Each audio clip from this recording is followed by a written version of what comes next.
for those people who do not know me yet, so I'm Bunnens, and I'm your personal business and mindset coach. And it is important, that word personal is important, because I feel that if you want to create your brand, if you want to create an authentic business that is truly yours, then you deserve personal attention, because I don't believe in the one size fits all success formulas. So that is why I mainly work one-on-one with people, entrepreneurs who want to grow their business, who want to grow their brands, and who want to become stronger so that they can live the lives of their dreams. How great is that? So, but that's enough about me, because we're not here to talk about me. We're here to talk about you and your future. I strongly believe that, and COVID, the corona happening, has shown us that the way we've been doing business is not sustainable anymore. So we need to be more resilient. We need to be more resourceful. We need to be more future-proof. The question is only, okay, what does that mean, being more future-proof? And I have some ideas, of course, but I do not have all the ideas. Imagine that. So that is why I decided to start these webinar series called Your Future is Now, because it's today, it's now that we really have to start building our future. It's already rather late if you ask me, but if you really want to create a sustainable business, a sustainable brand, if you want to make yourself future-proof, then you have to start now. And as I've already said, I don't have all the answers. Some of my guests do. All of my guests have a different viewpoint on the future, and I am so happy, I'm stoked to have Mick Adam here as my first guest, my guest for today. Mick, again, thank you very much for being here. Thank you for having me. Like I said in the beginning, I look forward to this hour of conversation. Yeah, so we're gonna have some fun, we're gonna have some energy, we're gonna give it all. Now, for people who do not know Mick, I'm gonna give the word to him. But we were talking just half an hour ago. When was the first time that we met? And I think actually it's about 10 or 11 years ago that I first met Mick, when he was giving training on social media. I can imagine that. And it was in the early social media days when people did not know what social media was, and they were not sure, is it something that we have to use for our business, and what's the danger and what are the risks of social media. We still had to explain all that, and that is also how you started with the social media training, etc., I believe, Mick. That is entirely correct. When I started out about 13 years ago, 12 plus years ago, nearly 13, obviously I wasn't from the social media generation as it was perceived at that time, so I had to make a bit of a difference. And when you looked at social media at that time, people were, let's say, a little bit ignorant. They didn't know what they could publish, who could see it, and all of that stuff. And when they started talking about their company, the damage, the reputation damage, could be enormous. So I decided at that time that maybe I needed to do something different and become a social media policy writer. And since then, I've probably written over 150 policies for small and large companies. But that was really the start of my professional life in the world of social media. It quickly grew to becoming a trainer, because after I wrote the policy, people asked me to do some training on how to use these different platforms, and yes, the rest is what they call history. All right. Okay. So, so we're going to talk about social media today, of course, but a lot more, because we've talked about some myths in the entrepreneurial world, in the networking world, in the social media world. So I'm really, I'm really curious where this will take us. And so the policy writing, I didn't know that. So maybe we can continue with that. But first, maybe just introduce yourself a little bit more, Mick. So we know how you started with the social media stuff. So it was with regards to the policies, and then later on it was training. But tell us a little bit more about yourself, Mick, so that we can get to know you a little bit better. Yeah, I have an international sales and marketing career of about 30 years before I started out as a social media consultant. So I'm an old man, okay? I'm very old, ancient. But old is being is in your mind. It's not something physical, I think. So I started out by doing product management for an IT company in Belgium and in the US. I moved to the US, worked. At the end of the day, I kind of worked for a company that went bust. I had to look for another job. And I found a company that was interested in me to hire me as a salesperson. I had no sales experience at that time. I was just doing marketing. So I had to retrain myself to be a salesperson. Over the next 10 years, basically, I was doing sales internationally. And at some point in time, I moved back to Belgium, said all this international travel is nice, but I've seen most of it. So I started working for an IT company as a marketing manager, and that was in 2002. Strangely enough, in 2004, I joined LinkedIn. And remember, LinkedIn started in 2003, so I was probably one of the people in the first couple of million users of LinkedIn. And I, as a marketing manager, started introducing the use of social media in our marketing and obviously our sales practices. So I fell in love with marketing when I was a marketing manager at Unisys, and it took me from there. It was so much fun that I decided I want to make this my job. And like I said, about 13 years ago, I became a social media consultant. I'm a father of one. I have a son who lives in Seattle on the private side. I have two little ones now. They have 4 legs and they're golden retrievers. And from a personal point of view, I enjoy taking them for a walk. All right. We love dogs. I hope that my dogs won't disturb us tonight. They sometimes do that. So, okay. So you worked with LinkedIn in 2004. So you're one of the first Belgian LinkedIn users, I suppose. Possibly. I discovered LinkedIn from a very strange point of view. I was actually looking for a system to keep my business cards together. Okay. At that time, I was using a product called Plaxo, and believe it or not, I was actually paying for it. And I said, well, there's got to be a better system. Along came LinkedIn. I decided to take a look. And since April 18th, 2004, I've been a member of LinkedIn and, kept growing and growing and growing in terms of usage. Became also my specialty because, in all honesty, today, my main focus in terms of training, consulting, guiding is in the world of LinkedIn. And obviously, then we touch on subjects like social selling, social recruitment, and obviously the whole employee advocacy. How do I get my employees to share messages on social media, including LinkedIn and Facebook? Okay, that's super interesting, and we're certainly gonna touch some of these topics today. So I wonder, for the people who are participating here, do you have any idea when you joined LinkedIn? So please, if you have an idea, just add it in the comment field so that we can know whether there is somebody out there who's been more ancient on LinkedIn than me.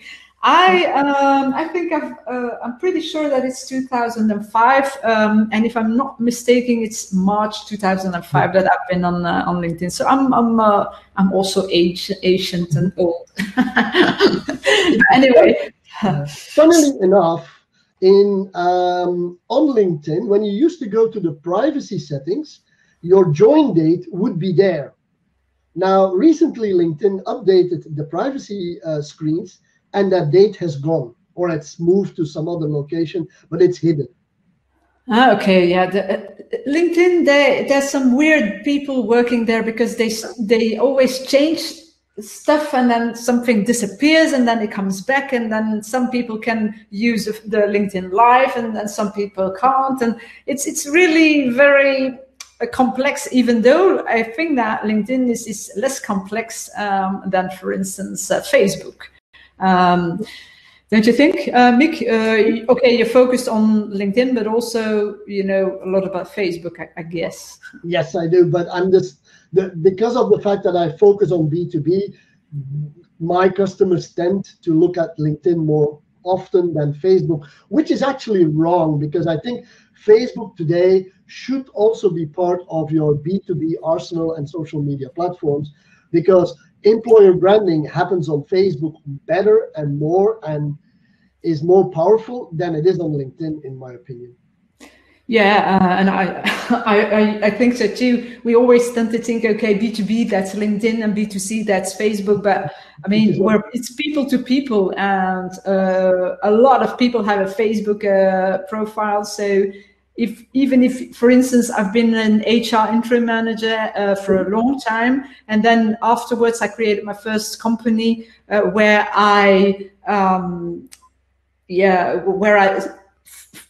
was looking for the right freelance interim manager for my clients. So my contacts were mainly CEOs and HR directors, VP HRs, because the people I was looking for were HR freelancers.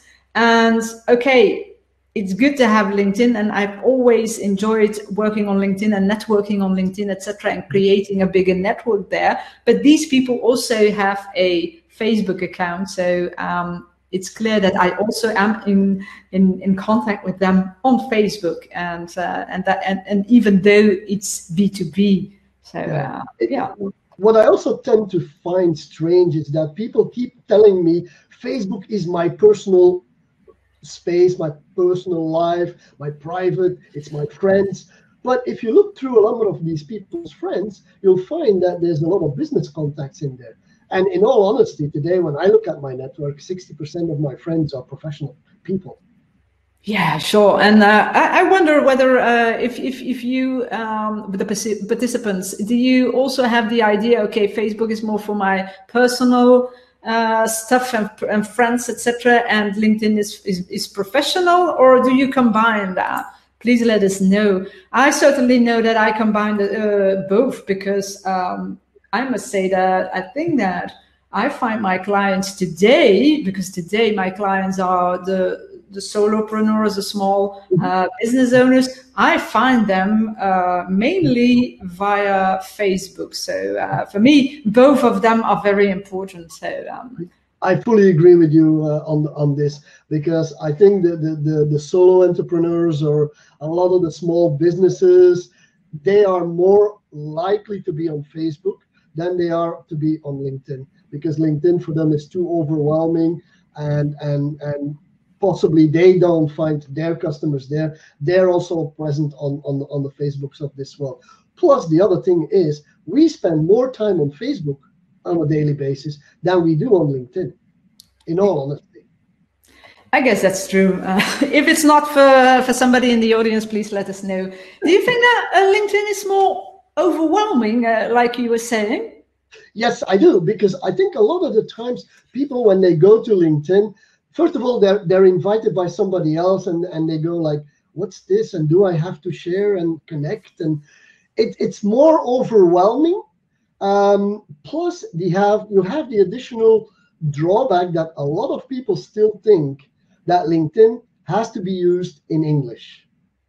And that's also a big limitation for a lot of people. It is changing, because people are discovering that you can do it in French, and you can do it in German, and whatever other language if you want to.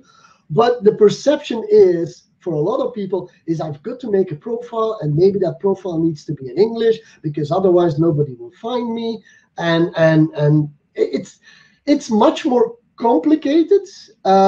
Plus, people also say, well, you got to distribute professional messages. But what's a professional message? Who are we to judge that, the message that people put out there is not what the audience wants to see? And you get into this debate these days. These are topics or content that is more seen for Facebook than LinkedIn. I also say, who is the judge about this? It's your audience, really. But at the end of the day, I think LinkedIn is for people very overwhelming. Okay. Oh, I didn't see. I thought that LinkedIn was easier actually. With Facebook, you can. Yeah. That is, in my opinion, pretty overwhelming, and all the stuff that you can do, and only your Facebook page, that alone is pretty overwhelming. Anyway, it must be me maybe. And as for the posts, somebody was also Inka was telling here that it become. So Facebook is becoming more and more professional, and LinkedIn, you see more and more private type posts. Yeah, that's true. I mean, on Friday, I tend to send out a funny Friday joke, and I'm pretty sure that some people will say that does not belong on LinkedIn. But like you said, Nick, who's the judge of that, right? It's your audience. If your audience likes what you put out there, who is LinkedIn specialists, gurus, or whatever they want to call us, or call them. It's just a matter of, if your audience likes you and they want to see that type of post, LinkedIn is just a distribution channel. Yeah, I agree. So, and talking about LinkedIn, when we were talking about some myths and some blunt things that we wanted to say, and then I like that. You said something like, yeah, but LinkedIn users are pretty lazy. What do you mean with that? They definitely are, okay? And I have statistics to back it up.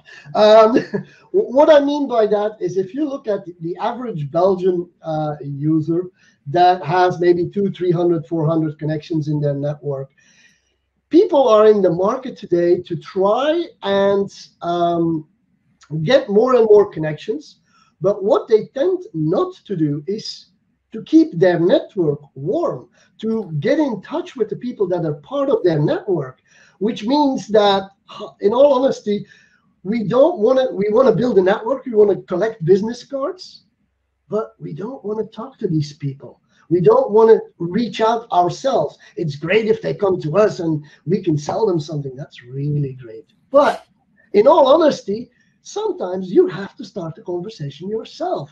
You have to reach out to your network. And I'm not seeing a lot of people in Belgium doing that, reaching out to their connections, all 500, all 1,000, all 2,000, 5,000, whatever.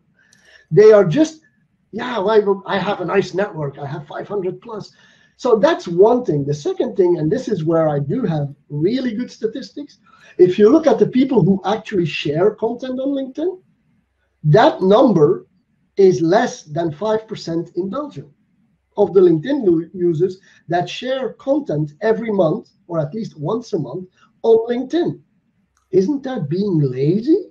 65% of all Belgian users are lurkers. They look at what is being published. That's not bad. I didn't say that was a bad idea, but they never react. You can hit them against their head with whatever you want. They're not going to react. I'm sorry. But yeah, they're lazy. They see it, but they don't. They're just plain old lazy. Mm-hmm.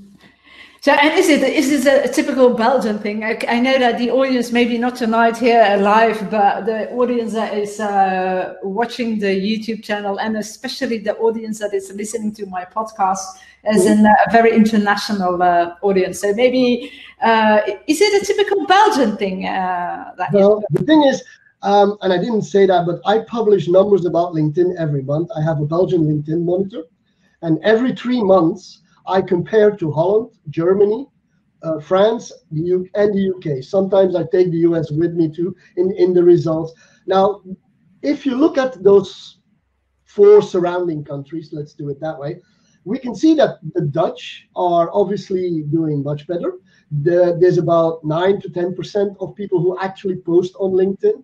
The people who like and comment, that percentage is in Holland roughly 40%. In Belgium, it's 35%. So the Dutch are doing better again. And so there's less lurkers in Holland. Germany is behind us. But I think Germany is behind us for another reason. is they're making the switch from the German network Xing to LinkedIn. Over the last, let's say, the last year or two, LinkedIn has seriously invested into Germany, and people are making that switch to LinkedIn, but they're not getting active. Probably they will in the next couple of years. The French are about on par with us, I think. There too, there's been a takeover by LinkedIn of the French networking platform called Viadio. The Brits are a little more active than we are, not much more, but they're a little more active than we are when you look at the total number of users. So I think we're in the middle, but in the second part of the peloton, as they call it in the bicycle races, we can do much better. Yeah, okay, but I thought it was worse. Okay, so and indeed, it's like you said, in Germany and France, they were used to having another LinkedIn kind of platform. So I wonder actually, the people in the audience, who shares something on LinkedIn, and is it at least once a month? Then we are in the 5%.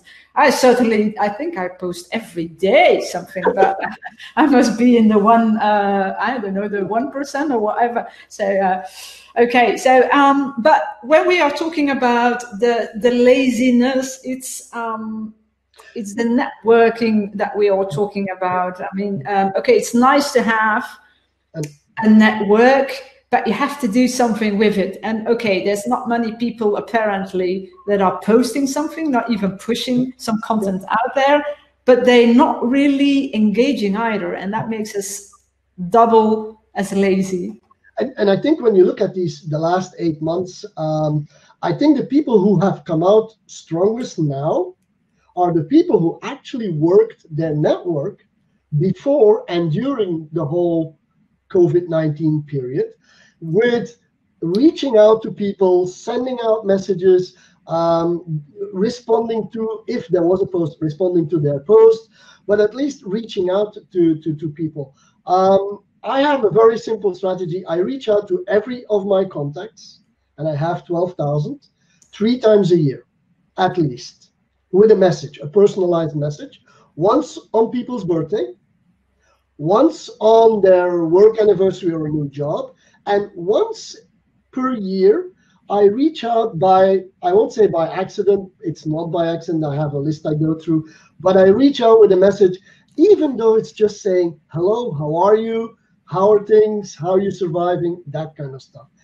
That pays the bill forward. Oh, and okay, but then I'm curious. How much time does that take? You're telling me that you have 12,000 contacts that and you reach out to them at least 3 times a year. So how much time does it take, or do you automate everything? No, I don't. I knew you would say that. I'm totally against automation, but we'll get to that later on, I think. Yeah. No, one of the things is there are some tools that can help you. I won't say automate, but use certain texts. I have an auto text expander, for example, which I use a variation of a number of messages that I begin my posts with, or my reaching out with. And I fill this in with, or I complete this with personal notes to these people. But how much time does it take? Well, in all honesty, I spend most of my time keeping my network warm, which is I spend about 15, 20 minutes a day, if not more than, maybe sometimes a half hour, to keep my network warm. Because my network is my value. I get business through my network. So I'm going to feed my network as much as I can. And you know, the posting, like you, I post every day. I've been doing this for the last 3 years every day. So, but the thing is, posting is really the simple thing. That doesn't take that long. It's true, yeah. Especially if you have a plan. Mm-hmm. If you have a plan, you prepare, you have your eyes open for stuff, then I think posting content, value add content for your audience. And if you want, I can give you my best trick of them all. Oh, do we want to know that? Yeah, Probably not, but I'll share it anyway. The best trick on creating content for your audience is answering the questions that they ask you during meetings, during trainings, during phone calls, during mails. Look at the questions you're getting from your audience, from the people that you're trying to work with, and turn the answers into posts. And yes, you are sharing some of your knowledge, but you know what? It's so fluid. People don't remember. The only thing they remember is you share a lot and you share valuable content.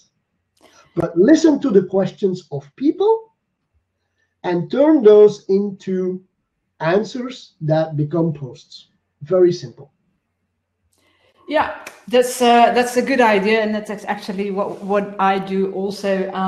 So for everybody who sometimes has this writer's block or doesn't know, okay, what am I going to tell this time, or what will I post? Well, this is a good way. And like Mick was saying, if you plan everything up front, then it becomes easier and easier. That doesn't mean that you have to automate everything, but then at least you have batched the time, so you're working much more efficiently than if you have to invent, okay, what am I gonna write about today? So if you plan that a little bit and you batch your time, batch your content, etc., then I think that you're being much more efficient, and that means that you have a lot of other moments to spare with other things or on other things. So okay, half an hour per day to keep your network warm. How great is that? And I see that somebody, Yo, in the chat box, who's also my guest, I think, next month. He's my guest, and he's also the networker, completely focused on networking. He says, yeah, I spice it up a little bit, and it's not only online and via LinkedIn that I'm gonna keep my network warm, but I'm also gonna call people. I guess that you do that too, Nick. Yeah, well, the thing is, keeping your network warm can be done in many different ways, and calling, as you says, is probably also a good way. Video chatting with people, setting up a quick Zoom call, setting up a Teams meeting with people. I mean, whether you do it digitally, face-to-face, by phone, keep your network close, because they are the fuel for your business.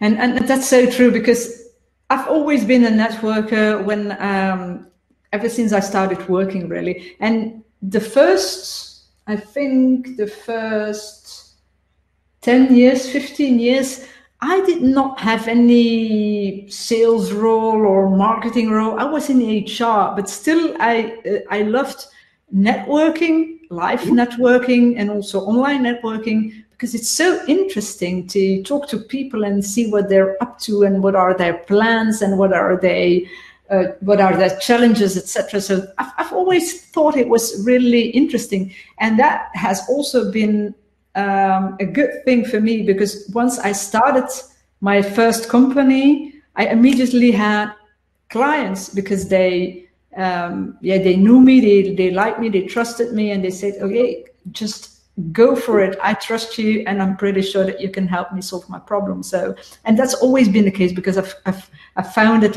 a couple of companies now, and every time, even before I founded my new company, boom, I already had clients, and that's because I always networked in an authentic, genuine way, and that's also very important. I mean, it's not just keeping a network warm and saying hi. It's more than that, isn't it? Yeah, I want to add something, because Katrien says that she congratulates people. So do I, but I do something extra. I always ask a question to the person on the other side. For example, last year, during a certain period of time, I used to ask people, what was the most memorable moment of the year? Okay, great. Funnily enough, I had a response rate of 70%, 70, of which, let's agree, about half of them were people that were telling me, thank you and whatever, that kind of message, or a little thumbs up or whatever. I mean, that's good. But the other 35% actually answered the question. I know where it's good to go on vacation. I also know personal details about certain people, how, you know, they got married, they got divorced, they got a grandchild, they got children, whatever. And some people even went to explain very personal things with me, which I had to sit back and say, how do I respond to this? Okay. Because it was so close to their inner self. It was so dramatic that it wasn't like, okay, nice to know. That wouldn't work. The autoresponder was not saying, oh, great. I mean, if somebody tells you, I lost my wife to cancer, it's not something that you can just say thumbs up or sorry for you. You got to think a bit. But the relationship you build from there, the conversation that you can start from there is just plain old phenomenal. Yeah, I can imagine that. And that's why I say people are lazy, because they don't want to get into that conversation, because that's a lot of work. No, it's where business comes from.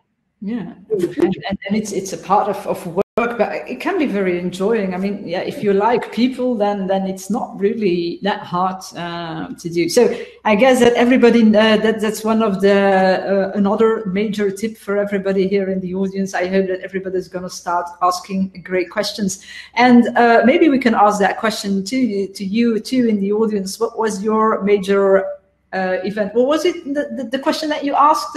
What was the main? What was the most memorable moment of the year? Okay. Now I tend to ask people, what are you looking forward to in the next year?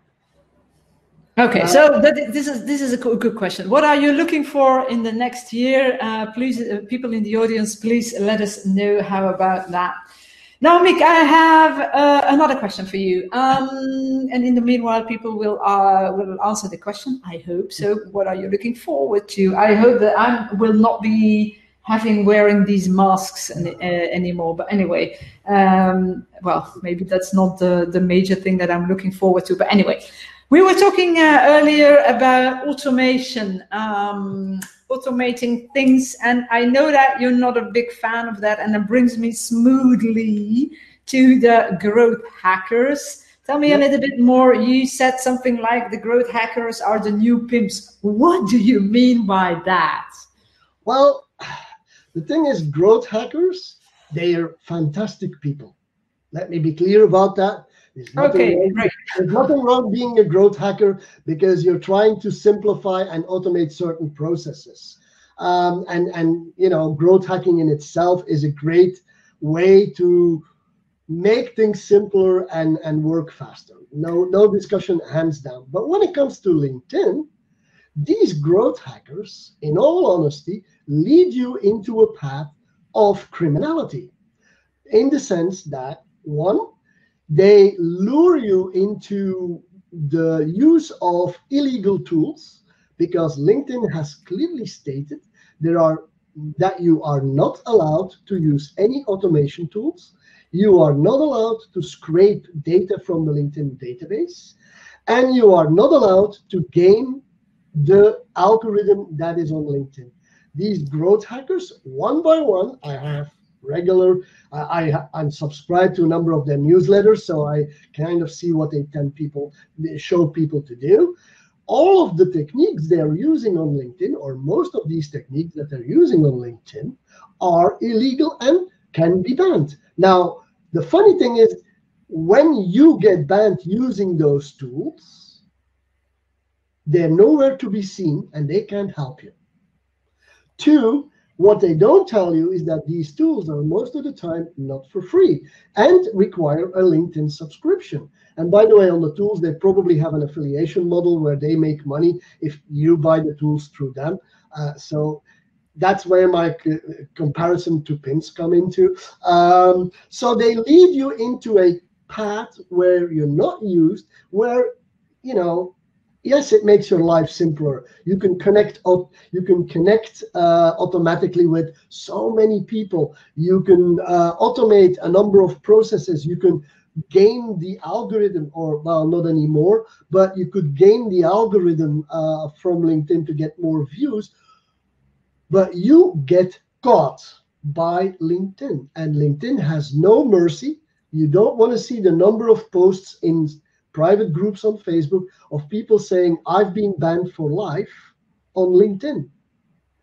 And these growth hackers keep saying, doing these things, and they come with a new tool and a new tool and a new tool. If you want a list of the tools, I have a list of the tools that are forbidden by LinkedIn. And yes, maybe you can use them today. I'm sure that there's people out there that use tools like Duck Soup, to name one of them, or Lempot to name another one, and get by.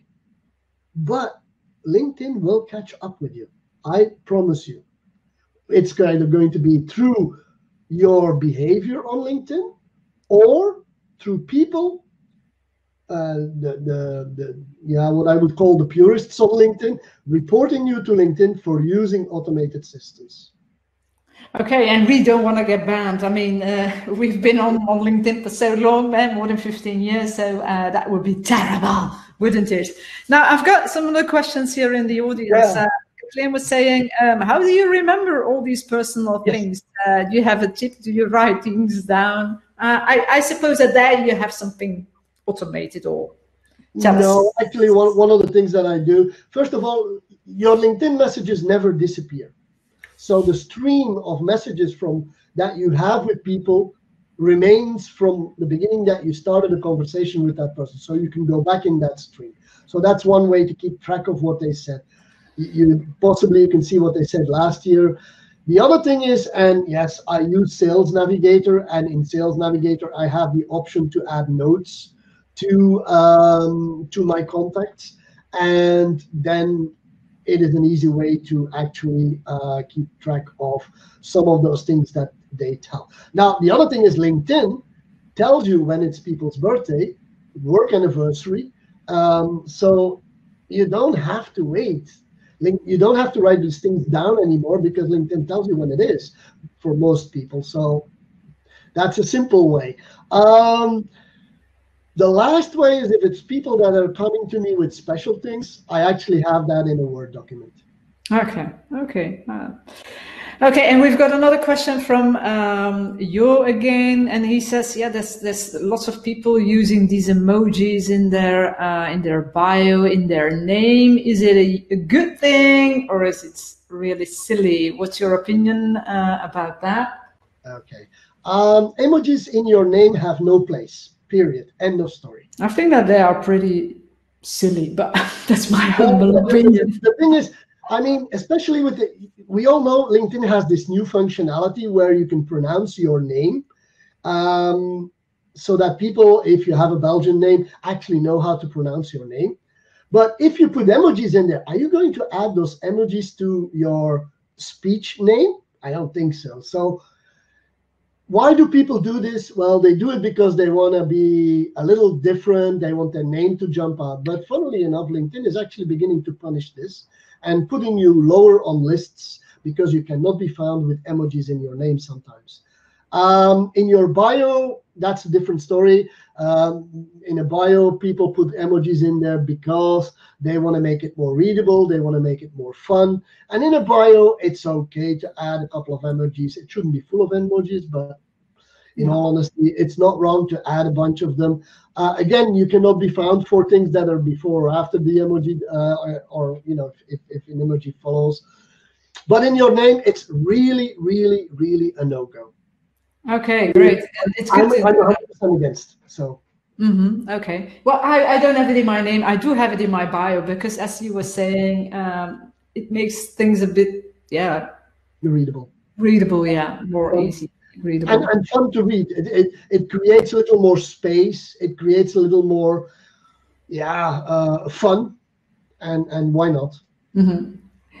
So one of these other statements that you made was social selling. So social selling, some people don't even know what that is, and that's okay. I mean, you can't know everything, imagine that. But social selling, what is it exactly? And then you said, and it's not really about selling. So tell us a little bit more about that. Oh, yeah. Well, actually, I wanted to say the opposite. Social selling is about selling. But it is about selling. We'll correct that as we go. What is social selling? Social selling is actually the use of social media to support your prospecting and engagement of clients with as the end goal to sell something to that client. So social selling is really about sales. Social selling is only for salespeople. It's not for marketing. If it's for marketing, it's called social media marketing. It's not selling. Marketeers don't sell, as far as I know. Or at least in my belief, marketeers don't sell. But it's the use by salespeople to document, to research, to engage, to listen to what customers have to say, obviously to have conversations, and to build the like, or the know, like, and trust factor. The know factor, or the if they know you, that's when you get on their radar. You comment and like and you post.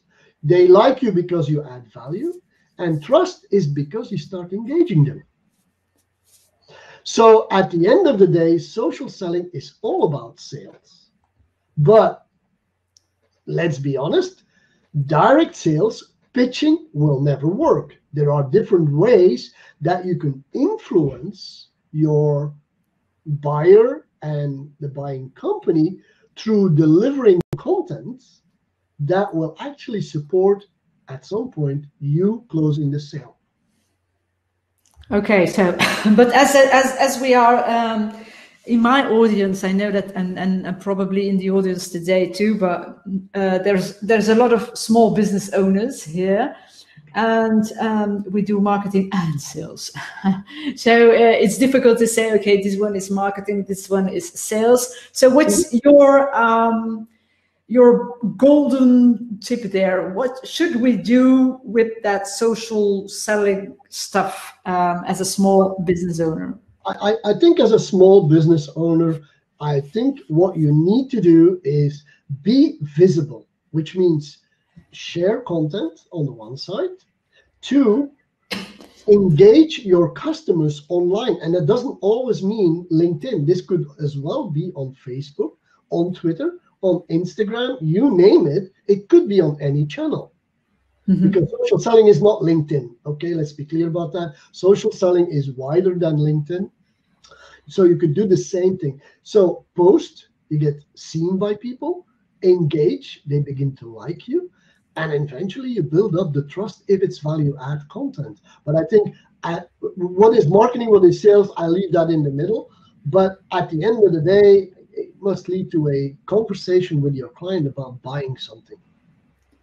So and the people who engage with other people, who go into these in conversation, etc., those are the people who will survive. Yes, that's also something that you were saying. Yeah, definitely, because it's not going to be by sitting. People aren't going to come to you. You have to also go out to people. So you have to engage them. You have to talk to them. There are no more real life networking meetings where you can go and talk to your client. So do it online. Yeah, it's easier, really. I remember one of my clients is a lady who's always been a networker. I mean, I haven't yet met anybody who networked as much as she did. So it was almost every morning, at noon, and at night. It was crazy. But she had a huge network, but it was all live networking. And she was getting a little bit older. That's what her words. So she was, I think, 55 or something. And she said, yeah, well, I'm getting a little bit tired of driving around in Brussels and elsewhere and having to go to all these networking events, etc. So what should I do? And I said, well, why don't you do it online via LinkedIn? And that's what she did. I told her a little bit how LinkedIn worked, etc. It's a couple of years ago. And she told me, she called me back a couple of weeks later, and she said, oh my God, you know what? I've discovered LinkedIn. That was LinkedIn, but you can use the other platforms, as you were saying. So I've discovered LinkedIn, and oh, it's so great. So now what she does actually is 2 nights every week. She sits in front of her laptop, her Mac or PC, and she starts networking online via LinkedIn. She has even her glass of wine with her, and she calls it apéro LinkedIn. So she has her apéro LinkedIn, and she's so happy with that because she said there's always people who never come out, who never network, and now I finally get to meet these people. Okay, it's not face to face, but I'm never able to see them face to face at networking events. So now I see them online, and how great is that? And now she combines these two. She's still a very active networker, but it's online and offline, and she's very good at it. Of course, and that's the ideal world, is combine online and offline. I mean, the apéro meetings, or I used to do in the last couple of months, I still do once in a while, virtual coffees, one-on-one chats with people. Mm-hmm. Yeah, why wouldn't you? And okay, I must admit that I prefer face-to-face networking, but it's also easy. I mean, you don't have to drive through Brussels and find a parking spot and then have your cava. It's a cold cava, and if you're not lucky, then it's a half warm cava. So yeah, you can find your own drink. Yeah, I have mine next to me. Yeah. Oh, so I should be sponsored by Spa, actually. Okay, so you were saying, we were talking about social selling. We were talking about marketing, and one of the other statements that you made was the marketeers are kind of a dying breed, so they are dying. What does that mean? Well, what I mean by that is salespeople are en masse discovering LinkedIn. Slowly, they're getting to the point where they are maybe going to share some content on LinkedIn.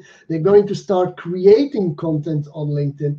And when they start creating and sharing content themselves, whether it's in a comment or whether it's real content that they make, they're actually taking on the role of marketing, because marketing has always had in its charter, create content for the people so they can share it. Now, salespeople are in front of their clients. They know exactly what the clients talk about, need, and want. So if they take the advice, which I gave at the beginning of this program, take the questions from their customers and turn them into posts and answers, what sales are actually going to be doing is they're going to become their own marketeers. They're going to develop their own personal brand, which is a lot of the stuff you do. So, which is the right thing to do. So, what's going to be the role of marketing in the future? They're dying. They're dying. Oh my God! Are there marketers here in the room? Then please learn how to sell. Yes, or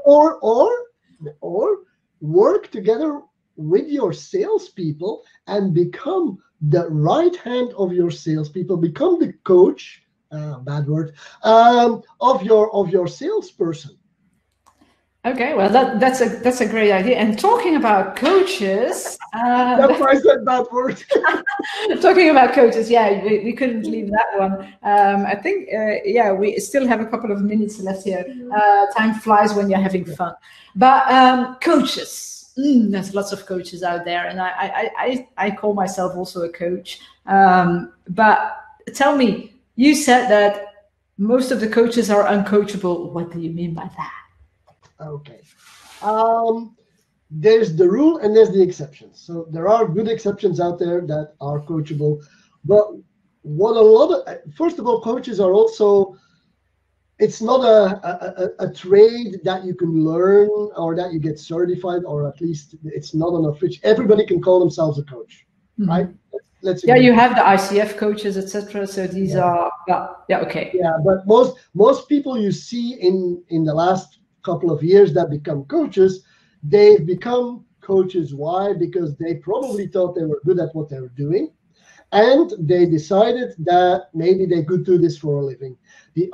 And probably all these coaches are really good in what they do, but they do forget one thing, is when you become a coach, you actually start a company.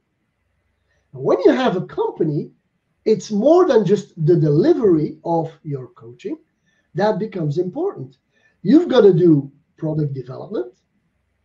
You've got to do marketing. You've got to do the dirty work, sales.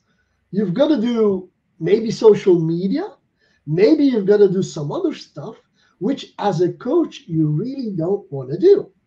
You have no clue probably what and how to do this, because a lot of coaches get a client, and then where do they get the next client? And they need to get into, they need to learn how to sell, and sell is a dirty word. So it's, that kind of stuff, right?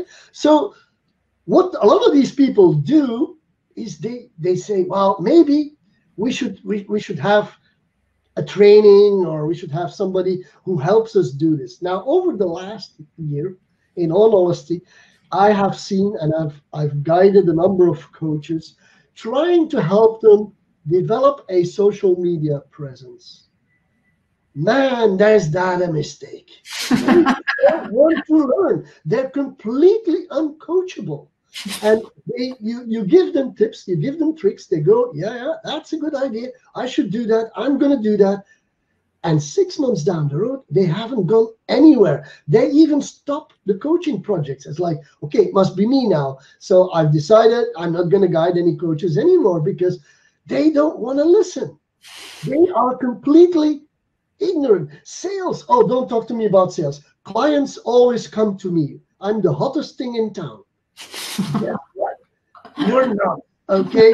There are 15 million other ones like you in the world that do the same thing. Plus, you look at their websites, and I'm going, please, what do you do? I don't understand. Personal development, that's great. But what do you do? I have no clue. I'll share a little story with you. I worked with somebody in the course of the Corona times, and I really worked very closely with this person who kind of refused to use their own personal profile to do stuff, but that's okay. But after 3 months working them, I had no clue on what they did with their customers. It wasn't clear on their website. It wasn't clear in what they communicated to me. We had a number of sessions where I tried to. I actually took a training program or a coaching. Well, not a. It was a training session with and I was like, and people might pay you for this. I don't know. Maybe I should become a coach too, because. But the thing is, it's so fluffy what you sell, and then asking these people to share something. They don't. They're afraid. They're afraid to share their knowledge to a certain degree. I don't know why, because I think they're under the impression they're the only ones who know it. Well, guess what? Google is out there, and if I type it in Google, I will probably find the answers, or I'll find some answers. Maybe some of them will be really wrong. I agree. But I might find the right answers through a Google search, which is why for the last 10 years, it's been my motto: share everything you know, and still people will come to you. Yeah, that's true. And but maybe the coaches, it's more like, because I work with a lot of coaches, and luckily I have great clients who are coaches, and but I do meet some of them, and I think they are a little bit scared of being too salesy, because I'm a coach and I want to help and I want to change the world, and I want to do that too. But sometimes there is this connection. If I want to coach somebody, if I want to help somebody, if I am gonna help somebody get rid of all their problems, personal problems, and grow personally, I can't ask money for that, and I can't be too salesy, because what will people say about that and think about that? I don't think that is maybe one of the major reasons why they don't like sales and they don't like marketing, because everything is too salesy for a lot of, luckily not all of the coaches. But I understand that. But you run a business as a coach. It's a business. It's not a hobby. It's not just coaching. You don't work for somebody that gives you all the stuff to do. You are a coach, and you run a business. You need to get that's true. Some people forget that it's not only the coaches. I mean, somebody says, okay, I can do it better than my boss. I'm not going to listen anymore to my boss and I'm going to do it myself. But they forget that there's more to it than just doing your stuff. It's also, like you were saying, marketing and sales and administration and the bookkeeping stuff and everything. So it's much more than just working in the business. It's also working on the business, and that takes time, of course. Well, So you wanted to add something to that? Yeah, to me, the coaching then becomes the icing on the cake, because you did all the other groundwork, and the coaching is literally your result, why you do it. And if you don't want to do the other stuff, it falls apart at some time. That's basically the point I kind of want to say by uncoachable. Yeah, I think that I think it's Peter Drucker who once said that the two major roles were in a company, small or large companies, are innovation and marketing. And if you don't put your emphasis on that, then you can do whatever you want, but in the end, your client base will dry up if there's never any innovation, never any marketing, and of course after sales. Then where will you find your clients? Exactly. Okay, so well, I think that it's already 9 o'clock here. There's still a question. I have a limited belief, I think, because when I give too much information, you were saying that you have to give a lot of stuff for free. You share your knowledge, and still people will find you. I totally agree. But Kathleen here says that maybe I'm afraid that my paying clients will be mad at me, that the others get the information for free, and that they have to pay for it. Is that a stupid idea? We wouldn't say it was stupid, but there is something to say to that, isn't there? Well, there is something to say, but remember, if you share your content on social media, let me ask you, or even if you're on social media today, let me ask you, what did you read on social media 2 weeks ago, let alone last week? It's so quickly gone that people don't always remember what you said, but you've made an impression. And I mean, in all honesty, I get paid to repeat whatever I post on social media, which is kind of silly because everything I know is on my LinkedIn profile. If you really want to read it, go ahead and you'll probably know as much as I do. But the thing is, people don't want to put in the effort to look for it. People don't want to go back and read all the stuff that you've written. And from that point, you keep giving, but the other thing is, and this is probably another mistake that a lot of people make, is they want to give too much each time. Cut it up in small pieces so that you feed your audience with little tidbits of value add content, and customers sometimes don't put it together. Those who do, that's okay, that's good for them, they're smart. But in all honesty, keep sharing it. Your paying customers won't feel bad about this, in all honesty. Yeah, and of course, some people just want their personal attention. That's also why I'm today working mainly one-on-one. That might change in the future, of course. So this is a transformation year for me too. But some people, you can find lots and lots and lots of stuff about personal branding and marketing and mindset and time management and whatever on my YouTube channels, etc. But yeah, some people just want that personal attention, and that's what you bring. That's what you bring. Is you bring the personalized version of the content that you shared to your clients.